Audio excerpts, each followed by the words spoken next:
Death would have been kinder than what they did to Samuel Ease. As he stood at the iron gate of what was once his home, the memories washed over him like the heavy rains that had fallen on the day of his arrest. 2 years. 2 years of sleeping on cold concrete floors, of eating food that even dogs would reject, of being beaten and broken until he hardly recognized himself. 2 years of praying to a God who seemed to have forgotten him entirely.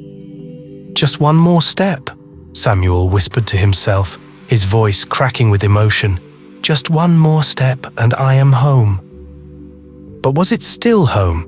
The house stood before him, familiar yet changed, like the face of a loved one after many years apart. New flowers bloomed where his favorites once grew. The walls were a color he hadn't chosen. Even the air around the place felt different, no longer his, no longer theirs. Samuel closed his eyes, remembering the day he had carried Linda across the threshold.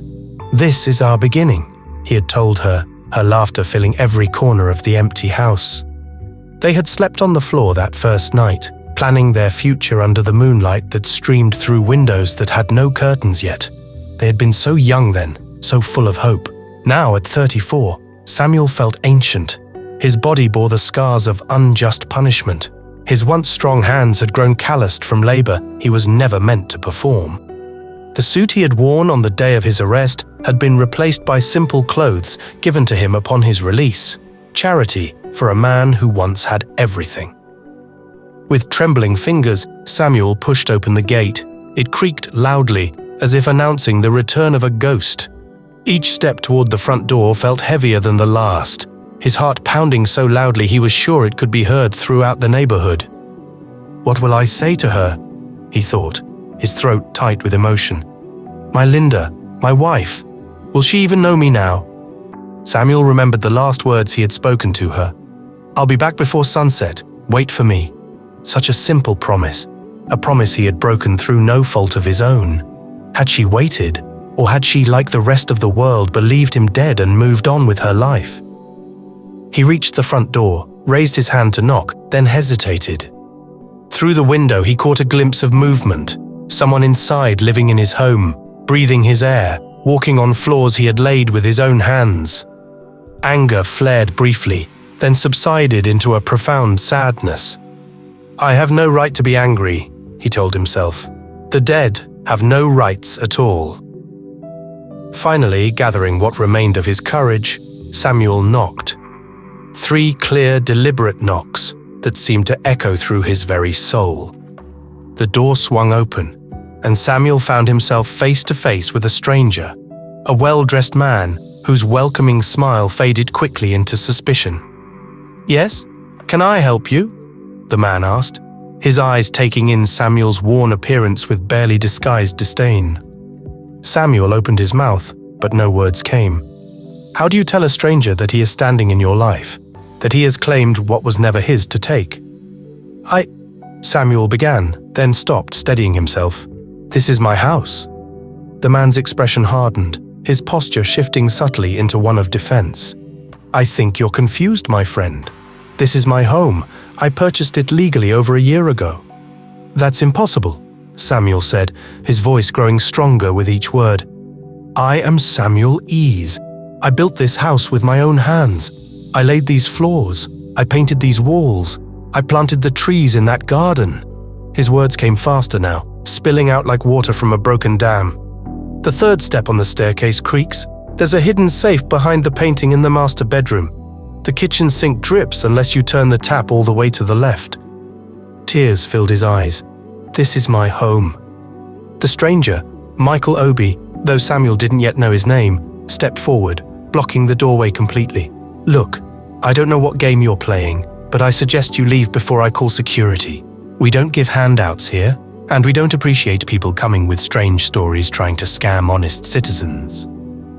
Something broke inside Samuel then, the last thread of patience that had kept him sane through 2 years of wrongful imprisonment. With a strength born of desperation and righteous anger, he pushed past Michael into the foyer. "You don't understand!" The pain in his voice filled the room. "This is my house, my life. What you have is stolen, all of it." Michael grabbed his phone from his pocket. "That's it, I'm calling." "Michael!" Who is it?"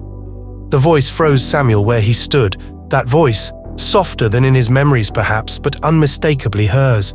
The voice that had whispered love to him in the darkness. The voice that had encouraged him when he doubted himself. The voice that had haunted his dreams in prison. "Linda," he breathed, the name a prayer on his lips. And then she appeared, turning the corner from the kitchen, a tray of drinks in her hands.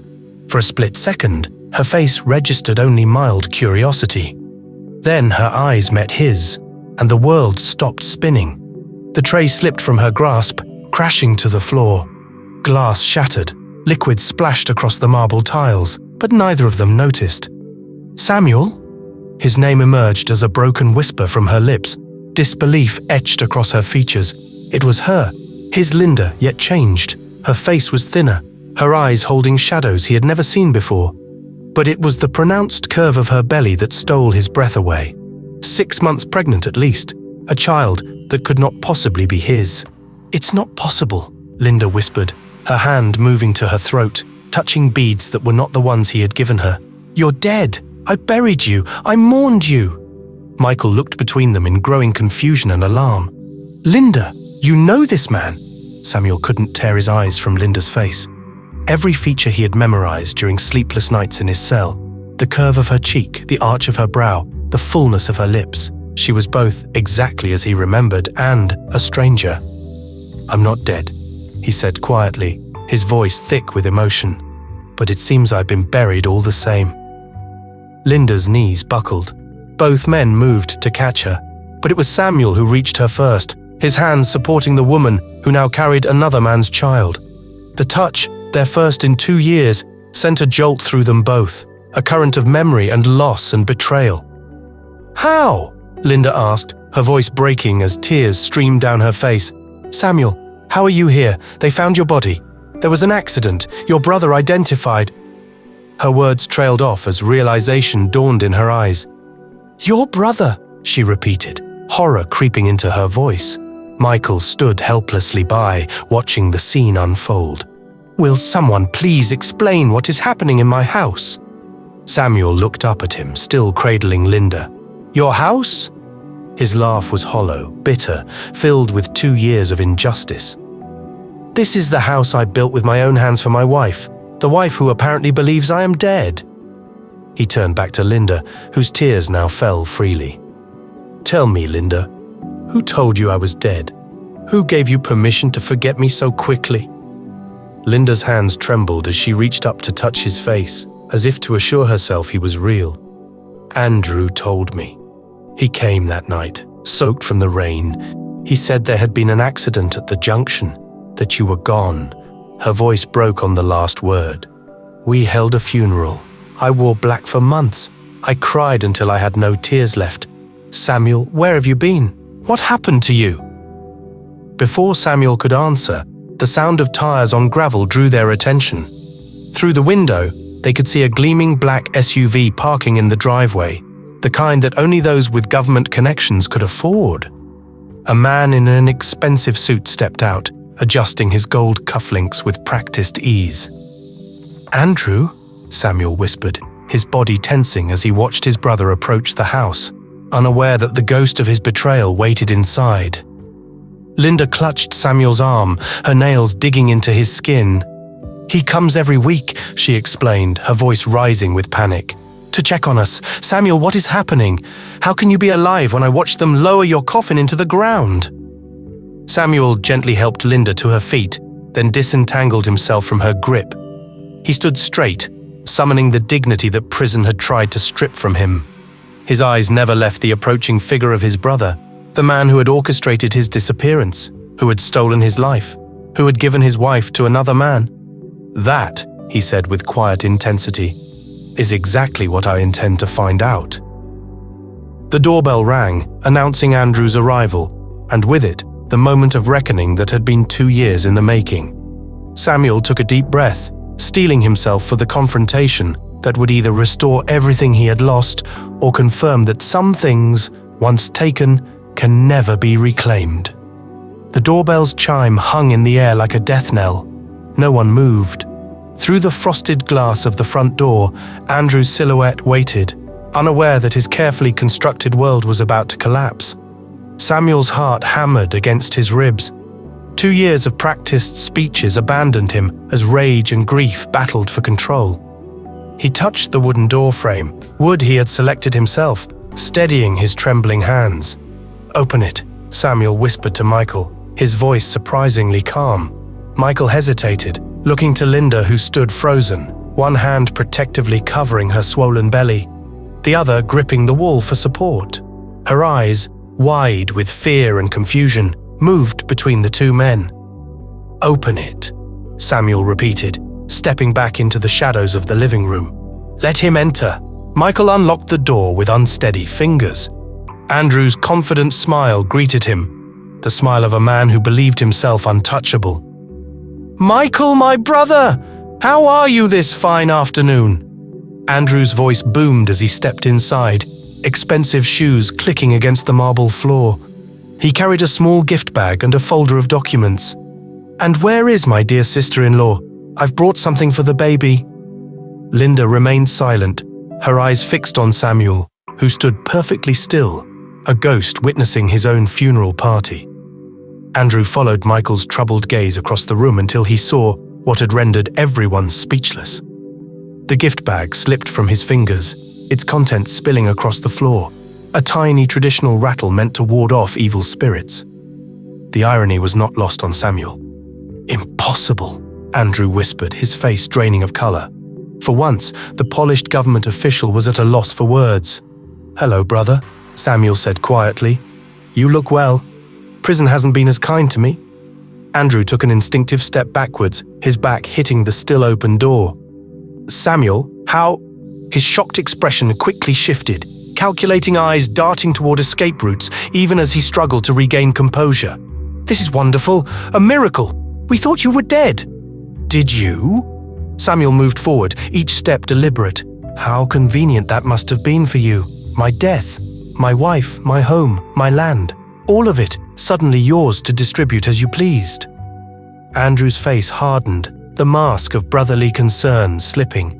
"You don't understand. There was an accident. Police found your identification. I identified a body." "Lies!" Samuel's shout reverberated through the house, startling even himself. His voice broke as the horrors of his imprisonment flooded back.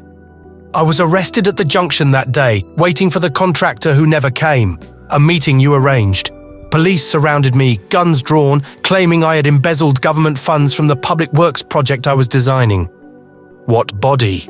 Samuel's voice cracked with the question that had haunted him. "Whose flesh and blood did you bury in my place?" Andrew's eyes flickered with a moment of genuine grief. "A homeless man, unidentified. He died in the storm that night. Same height, same build as you. His face." He swallowed hard. "The accident had left it unrecognizable. When the police called about finding your wallet near the body, I saw my opportunity." His voice dropped to a whisper. "I went to the morgue alone. In that cold room, I stared at this stranger whose misfortune would become my salvation. I remember whispering an apology as I signed the papers, claiming him as my brother." Linda pressed her hands to her mouth, stifling a cry. "I kissed the forehead of that coffin before they lowered it. I placed lilies, your favorite flowers, on a stranger's grave every Sunday for a year." Her body began to tremble. "I spoke to him, to you, telling him about my days, my sorrows. A man who had no one to mourn him became the repository of all my grief while my husband rotted alive in prison." Samuel's eyes filled with tears of rage and pity, not just for himself, but for the unknown man who had been granted his identity in death while he had been robbed of his in life. He deserved better than to be used as a pawn in your game. Even the nameless deserve the dignity of dying as themselves. Fury building. Samuel's hands trembled as he continued, tears of rage glistening in his eyes. "They said my signature was on falsified documents transferring millions to offshore accounts. Documents that matched my handwriting perfectly, because you had access to all my papers, my signatures. You knew the regional commissioner, trusted my word without question." His voice dropped to a whisper that somehow cut sharper than his shout. "For 2 years I slept on a concrete floor in a cell barely big enough to lie down. For 2 years I was beaten when I protested my innocence. starved when I demanded justice. The guards called me the architect of his own downfall. They thought it clever. Samuel's gaze locked with his brother's. For 2 years I called you, my own blood from prison, my only permitted contact, begging for help. For 2 years you visited monthly, bringing just enough hope to keep me alive, telling me you were working on it while you were here, telling my wife I was dead. Linda let out a sound, half sob, half scream, as the full horror of Andrew's betrayal crashed over her. You knew he was alive? You gave me a body to bury? She stumbled forward, grief transforming into rage. I wept on your shoulder. You held my hand at his funeral. You told me to marry again for the sake of family honor. Michael stood speechless, the reality of his situation sinking in. The property papers, he finally said, his voice hollow. You sold me this house. You arranged our introduction at your office, all of it, planned. His eyes turned to Linda, pain etching deeper into his features. You came to his government office that day, wearing black, your eyes still swollen from grief. Andrew told me you were there about your husband's death benefits being delayed. Michael's voice cracked. He said you were struggling financially after a year of mourning, that the banks were threatening to take your home. I remember how your hands trembled when he introduced us, how you couldn't meet my eyes at first. He turned back to Andrew, comprehension dawning. You orchestrated everything, inviting her that day, knowing I would be there to review my investment portfolio, telling me privately about her situation, suggesting I could help by purchasing the property and allowing her to stay until she found her footing. You even arranged our accidental meetings afterward. His breath caught as the full manipulation became clear. You positioned yourself as the concerned brother-in-law, the guardian angel looking out for both of us, all while knowing Samuel was alive in a cell somewhere, calling you for help. Michael's shoulders slumped as he looked at Linda. All those nights you cried in your sleep, calling his name. I thought it was grief I was helping you overcome. Instead, I was unwittingly helping cement his erasure. Andrew's eyes darted between the three of them. His composure crumbled as he realized there was no escape. What would you have done? He hissed, his true nature finally emerging. Always the golden son, weren't you, Samuel? Father's pride, the community's darling, the brilliant engineer with the beautiful wife and the perfect home. His voice broke as decades of festering resentment poured out. That day you were arrested was the day Father's will was to be read, granting you the ancestral lands despite my years caring for him through his illness while you built your career. I sat by his deathbed for months, Samuel. I fed him with my hands when he could no longer lift a spoon, and still, with his dying breath, it was your name he called. Andrew's eyes glistened with tears of rage and pain. When the police mistakenly arrested you, I saw it as divine providence, the universe finally acknowledging my suffering, my sacrifice. One signature, one bribe to the prison warden to lose your calls, and I could finally step out of the shadow that has suffocated me since the day you were born. His hands trembled. Do you know what it's like to be invisible in your own family? To work twice as hard for half the recognition? To watch everyone marvel at your achievements while mine went unnoticed? A tear slid down his cheek. I didn't plan to destroy you, brother. I simply chose not to save you when fate handed me the chance to finally be seen. He turned to Linda, venom in his voice. He never told you how I struggled while he succeeded, did he? How I worked twice as hard for half the recognition? Andrew's laugh was bitter. When they arrested him by mistake, I saw it as divine justice. A chance to claim what should have been mine. Samuel stepped closer, close enough to smell the expensive cologne that his brother wore. Purchased, no doubt, with money from his stolen properties. My own blood, he whispered. My own brother buried me alive for property. Cornered and desperate, Andrew played his final, cruelest card. He turned to Michael with a snake's smile. Ask your wife how quickly she accepted comfort after her husband's death. Ask her about the businessman she met with while still wearing mourning clothes. Why do you think I encouraged your marriage? To spare our family the shame of her behavior. The accusation hung in the air like poison. Samuel's eyes flickered to Linda's pregnant form, doubt creeping in despite himself. Michael's face hardened as he looked at the woman he'd married, new suspicion dawning. Linda shook her head frantically, tears streaming down her face. "No, Samuel, don't listen. Michael, please." But the damage was done. In one cruel stroke, Andrew had ensured that even if he lost everything, no one in that room would win. The seeds of doubt were planted in fertile ground, watered by years of separation and the undeniable evidence of Linda's pregnancy. "Get out," Samuel said to his brother, his voice deadly quiet. "Get out before I forget that we share the same blood."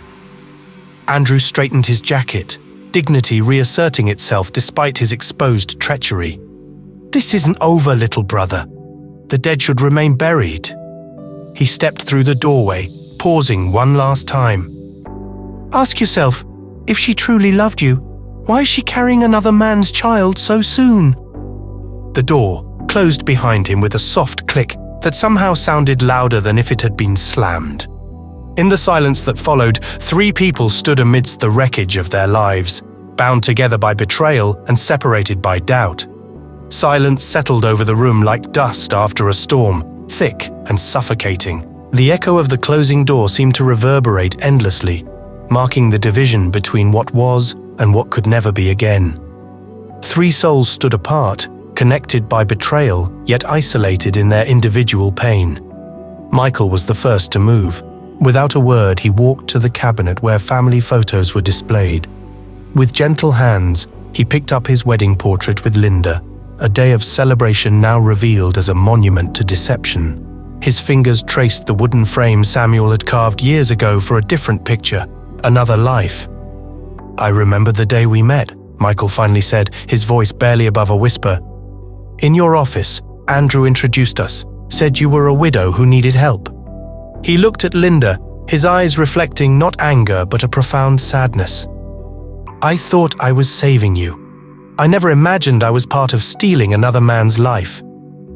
Linda reached for him, but her hand fell short, hanging in the empty space between them. "Michael, please," she began, her voice breaking. "I didn't know. I would never—" "I believe you," Michael interrupted gently. "But belief doesn't change what has happened here." He set down the photograph, turned it face down, in a gesture that spoke volumes. A marriage built on a foundation of lies cannot stand, even if the lies were not of our making. Samuel watched the exchange from across the room, his back against the wall that he had painted years ago, the same wall where he and Linda had once marked their heights on their anniversary, laughing as they discovered she had grown half an inch in her late 20s. The marks were gone now, painted over, just like his existence had been. Outside, the evening call to prayer began, its mournful beauty floating through the open window. Somewhere nearby, drums started, a neighbor celebrating a birth or marriage perhaps. Life continuing its relentless march forward, while in this house, time seemed frozen in a moment of collective heartbreak. Michael disappeared into the bedroom. Minutes later, he emerged with a small bag containing essential items. He moved with the quiet dignity of a man who had lost everything, yet refused to lose himself in bitterness. "I cannot stay in a house that was never truly mine to claim," he said simply. He turned to Samuel. "I did not know you lived, but that doesn't erase that I took what was yours." His hand hovered over Linda's shoulder, not quite touching her. "Take care of yourself. And the child." The door closed behind him softly, without drama, the sound of a chapter ending. Rain began to fall outside, gentle at first, then with increasing intensity. The smell of wet earth rose from the garden, carrying memories of days when Samuel and Linda had sat on the veranda, watching storms roll in across the city. Now they stood as strangers, separated by 2 years of different griefs. Samuel's eyes fell on Linda's pregnant form, 6 months along, a life created while he languished in a cell, clinging to memories of her to keep himself sane. A child that could never be his, yet carried by the woman who still wore his name somewhere in her heart. Did you love him? The question escaped his lips before he could stop it. Linda's hand moved protectively over her belly. "I tried," she answered honestly, tears mixing with rain that blew in through the window. "After a year of mourning you, I tried to live again. The elders said a young widow should not remain alone, Your mother urged me to find comfort." Her voice caught. "But how do you replace a heart that's been buried?" In another life, Samuel would have gone to her then, would have gathered her in his arms and told her everything would be all right. But that Samuel had died in prison, replaced by a man whose capacity for trust had been beaten out of him one day at a time. "I used to dream of this moment," he said, moving to the window to watch the rain. "Coming home to you. Every night in that cell I would close my eyes and walk through this house in my mind, touch the walls, smell your cooking, hear your laughter." He turned to her, his eyes reflecting the lightning that flashed outside. "But in those dreams, you were waiting for me."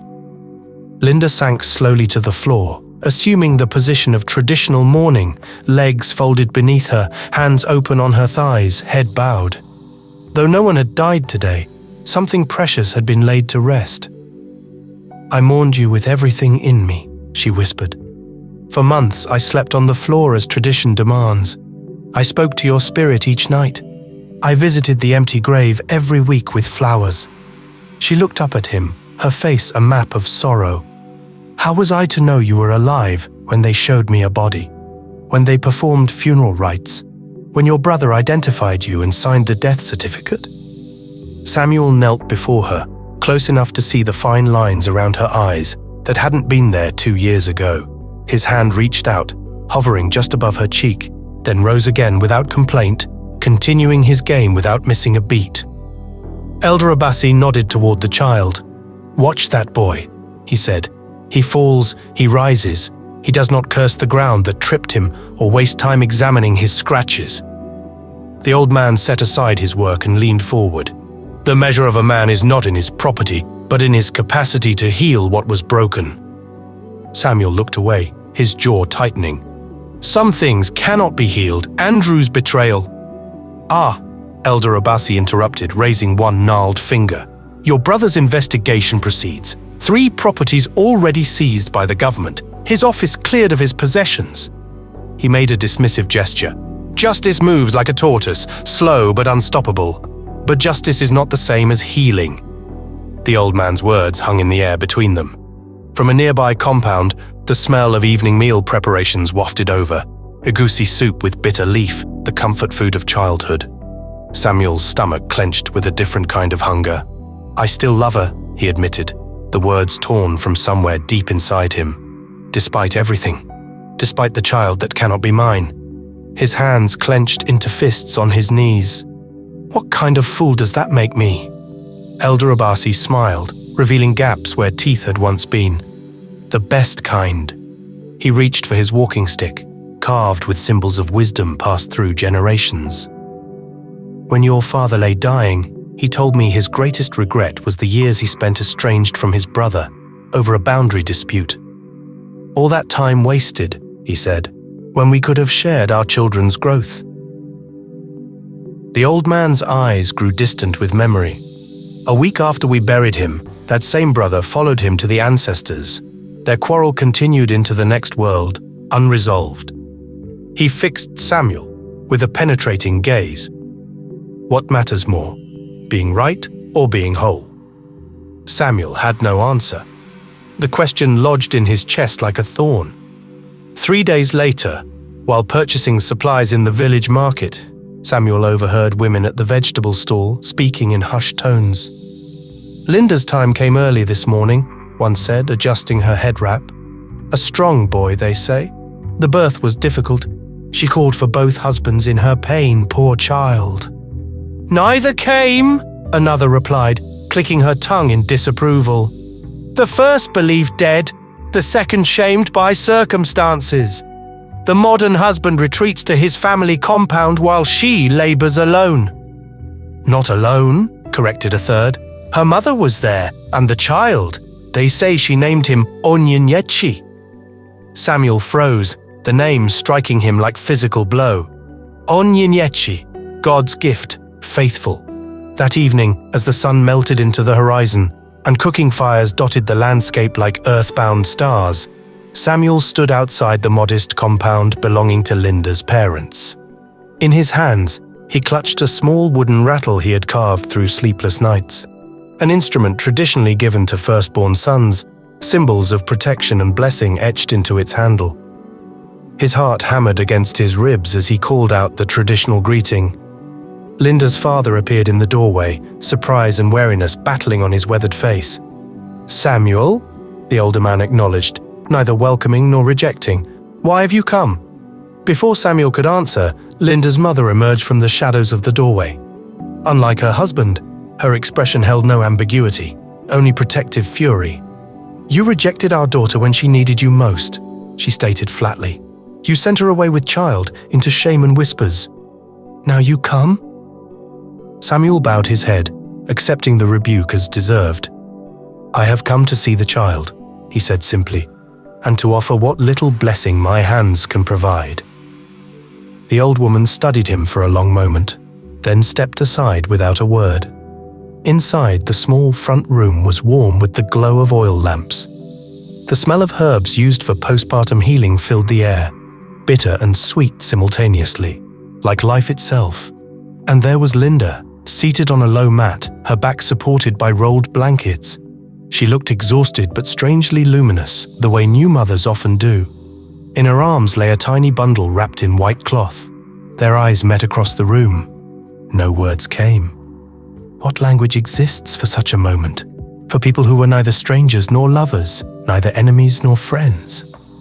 "Samuel," she finally whispered, his name a question on her lips. He approached slowly, as one might a wounded animal, afraid of causing more pain. Kneeling before her, he placed the carved rattle on the edge of her mat, an offering, not a demand. "I heard you named him Onyinyechi," he said softly.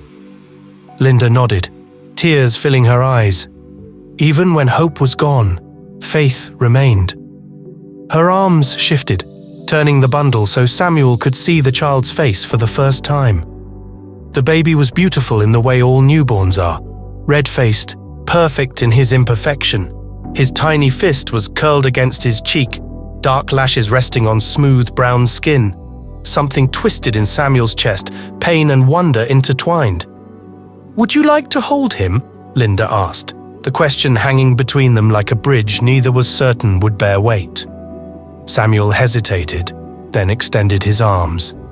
With practiced care, Linda placed her son in his embrace. The child weighed almost nothing, yet Samuel felt the full gravity of the moment threatening to bring him to his knees. "Hello, Onyinyechi," he whispered, his voice breaking. "Welcome to this difficult, beautiful world." When the first tear fell, landing on the baby's blanket, Samuel didn't bother to wipe it away. The next followed, and the next, until his vision blurred and his shoulders shook with silent sobs. Years of imprisoned grief found release in this moment. Tears for what was lost, what might have been, what could never be. Linda reached out, her fingers brushing his arm, the first voluntary touch between them since his return. "Some say tears baptize new beginnings," she said softly. 2 weeks later, Samuel rented a small workspace near Linda's parents' compound. Not for architecture or engineering, but for wood carving, a skill he had refined in prison to maintain his sanity. Each morning he would work until midday, then walk to the edge of the family land where Linda often sat with Onyinyechi in the shade of an ancient Iroko tree. Sometimes they spoke of ordinary things, the weather, the baby's growth, village happenings. Sometimes they sat in companionable silence, watching shadows shift across the ground. They were not husband and wife again. Perhaps they never would be. But they were no longer strangers either. They were something new, undefined by traditional boundaries, shaped by shared pain and tentative forgiveness. In Samuel's new workshop, on a small shelf above his carving table, sat 2 items side by side, a faded photograph of his wedding day and the baby rattle he had carved for a child, not of his blood, but somehow of his heart. Between them lay a small piece of pottery he had mended with gold dust, mixed into the adhesive, a technique he had learned from Elder Obasi, who said that in some cultures, broken things mended with gold were considered more valuable than those that had never been broken. The cracks, the old man had told him, are where the light enters. 2 rainy seasons had come and gone since the day Samuel had first held Onyinyechi in his trembling arms. The child, now steady on his feet, toddled across the packed earth courtyard of Linda's parents' compound, arms outstretched toward the wooden animal Samuel had just presented him. His delighted squeals pierced the afternoon air as he clutched the carved elephant, immediately putting one of its ears into his mouth. "Careful now," Samuel cautioned, his voice warm with affection. "That wood is strong, but those little teeth of yours are stronger." Linda watched from the doorway, a small smile playing at the corners of her mouth. The past 18 months had transformed her as surely as they had transformed the child who now bore the nickname Nye in the village. Her face had regained its fullness, her eyes their spark. The small tailoring business she had started from her parents' home had flourished, her designs incorporating subtle elements from her husband's architectural sketches, a bridge between past and present that few would notice, but she treasured. "The naming ceremony committee came by earlier," she said, adjusting the colorful wrapper tied at her waist. "They asked if we still plan to use the community hall next week." Samuel nodded, brushing wood shavings from his trousers as he stood. The community had been surprised when Linda announced her intention to hold a proper naming ceremony for Nye's second birthday. Traditionally, such ceremonies were for newborns, but as Elder Obasi had pointed out, there had been nothing traditional about any part of their story. "I confirmed the musicians yesterday," Samuel replied, "and the wood for the ceremonial stool is nearly ready." He had poured his heart into carving the small stool that would be Nye's ceremonial seat, a tradition typically carried out by a father or grandfather. Each symbol etched into its surface told a story of protection, wisdom, and belonging. The evening newspaper lay folded on the small table beside Linda, the headline visible even from where Samuel stood: "Former ministry official sentenced in corruption case." Andrew's downfall had been gradual but complete. Property fraud, falsification of death certificates, embezzlement of government funds. The brothers had not spoken since that day in the doorway 2 years ago, though Samuel had attended each court hearing, silently watching justice unfold with emotions too complex to name. "He asked to see you," Linda said quietly, following Samuel's gaze to the newspaper, "before they take him to the Eastern prison." Samuel's jaw tightened. Some wounds, despite the passage of time, remained tender to the touch. And what would I say to him? What words exist for such a betrayal? Linda stepped into the courtyard, bending to scoop up Nye, who had abandoned the wooden elephant in favor of a particularly interesting stone. "The same elder who taught you about mending broken pots also says that unforgiveness is like drinking poison and expecting the other person to die." Before Samuel could respond, the sound of an approaching motorcycle drew their attention. Linda's father appeared from around the side of the house, where he had been mending a section of fence. "We have a visitor," the older man announced, his tone carefully neutral. The motorcycle stopped at the compound entrance. The rider removed his helmet, revealing a face Samuel had not seen in nearly 2 years. Michael.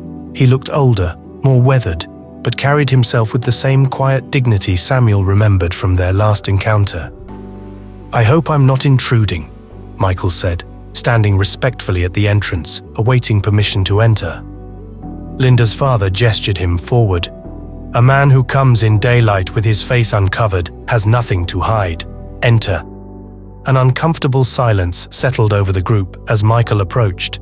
Nye, oblivious to the tension, reached curiously for the colorful helmet still clutched in Michael's hand. "I've accepted a position in the north," Michael said without preamble. "I leave tomorrow, but I couldn't go without—" He paused, searching for words.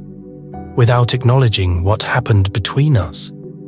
His eyes moved to Nye, taking in the child he had once believed would be his son.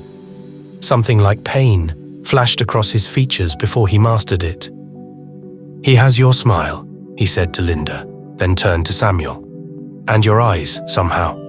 Not by blood, but by love, perhaps." Samuel felt an unexpected tightness in his chest. This man, who had been an unwitting instrument in Andrew's scheme, had suffered his own losses. A wife, a future, a truth he had believed in.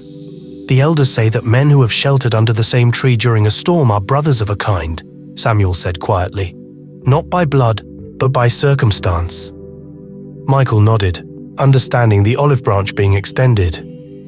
"I brought something for the boy," he said, reaching into his satchel.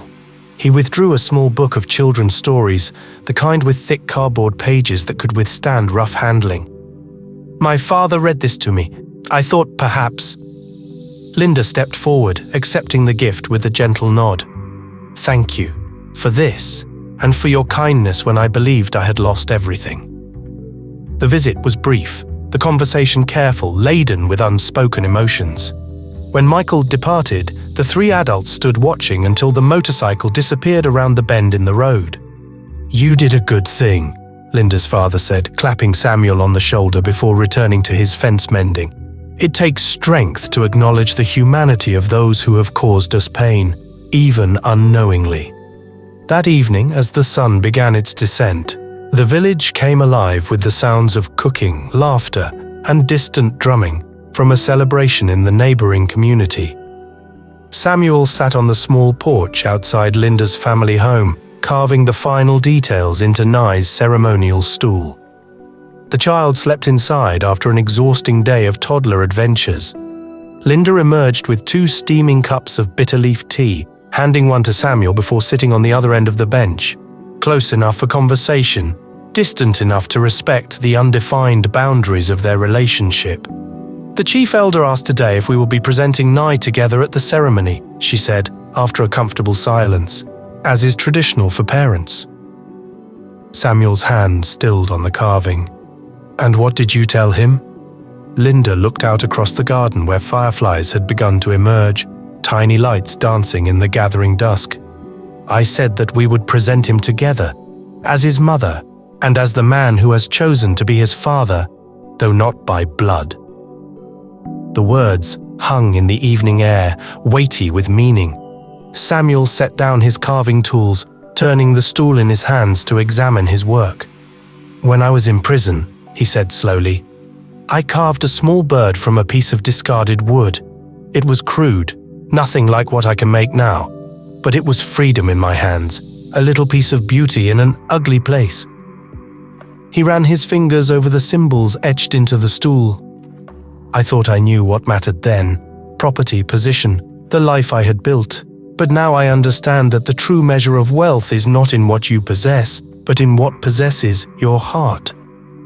Linda's eyes glistened in the fading light. "And what possesses your heart now, Samuel?" He looked at the woman who had been his wife, who had mourned him, who had found a way to live again. The woman who was now something else entirely, not wife, not stranger, but something unnamed yet precious. "The courage to begin again," he answered honestly, "and the wisdom to know that some journeys cannot be retraced, but new paths can be forged." Nye's cry from inside interrupted the moment. Linda rose to attend to him, pausing at the doorway. "Will you come in?" she asked. "He settles better when you sing to him." Inside, in the gentle glow of a single lamp, Samuel sang old songs to the child who was not his by blood, but had somehow become his by choice. Nye's eyes grew heavy, his small hand clutching Samuel's finger with surprising strength, even as sleep claimed him. Later, as Samuel prepared to return to his small house near his workshop, Linda walked with him to the compound gate. The night had fully descended, the sky alive with stars. "Surviving is its own kind of faithfulness," Samuel said quietly, giving voice to the understanding that had been growing within him for months. Linda looked up at the vast expanse above them, then back to the man she had once believed lost forever. "And healing is its own kind of justice," she replied. Between them stood not the passion of their youth or the certainty of their former life, but something perhaps more valuable, a hard-won peace, a conscious choice to build meaning from the rubble of betrayal. In Samuel's workshop, the mended pot sat on its shelf, its golden seams catching light even in darkness, not a perfect vessel anymore, but one whose very brokenness had transformed it into something rare and precious. Just as their shattered lives, though never to be what they once were, now held a beauty that only those who have been broken and remade could truly understand. The village elders had a saying, "What the termites destroy, the carver transforms." From the ruins of Samuel's former life, he had not rebuilt what was lost. He had created something entirely new, not a replica of past happiness, but a monument to the human capacity for renewal. As he walked home beneath the star-filled sky, Samuel remembered Elder Abbasi's words from many months before. The cracks are where the light enters. Looking back at the warm glow of Linda's family compound, where Nye slept peacefully and new possibilities waited to be discovered, Samuel finally understood the profound truth in those simple words.